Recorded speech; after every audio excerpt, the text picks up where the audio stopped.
Grabe ang mga Pinoy ngayon sa Japan. Kai Sotto kasama sa MVP candidates at partner na si AJ Edo, leader din sa defensive player. Pero bago natin pag-usapan, palike naman ang ating video bilang suporta. Maganda ngayon pinapakita ni Kai Sotto sa bagong team na Koshigaya Alphas mga idol. Mas malaking role kay Kai with over 30 minutes bawat laro at mas involved sa opensa.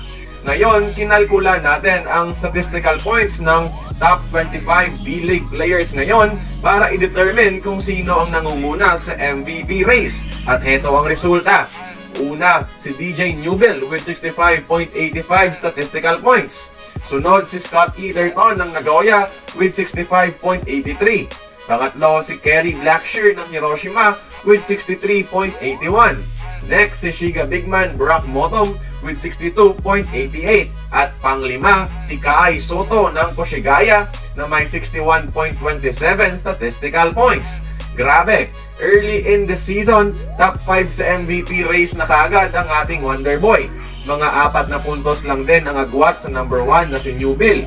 Kung magtuloy-tuloy ito, makakapasok si Kai sa mythical team ng liga at considered na top 5 player ngayon sa buong Japan.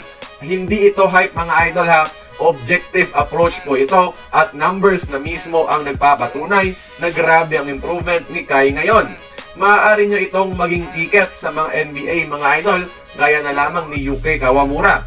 Ang magpapababa lang sa MVP case ni Kai Sotto ay ang losing record ng kanyang kuponan ngayon.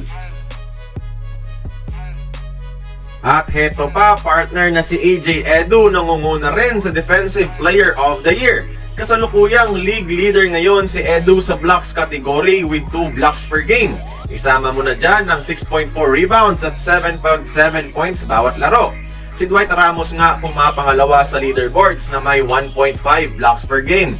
Pero 2 laro pa lang kasi nilaro ng Santo Papi mga idol kaya irrelevant sa defensive race. Pero kung gagamitan ng metrics mga idol, ang top 5 sa Defensive Player of the Year award ay si Zach August, number 1. Number 2, Josh Hawkinson. At pangatlo, si Kai Sotto mga idol. At pang-4 sa award race ay si AJ Edo na.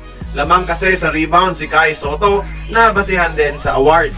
Pero anyways, magandang pangitain to para sa ating Gilas Pilipinas. Akalain mo, ang 2 core big man natin statistically top players sa Japan ngayon. Kaya kayong mga idol, with this being said, NBA na ba ang punta ni Kai Sotto next year?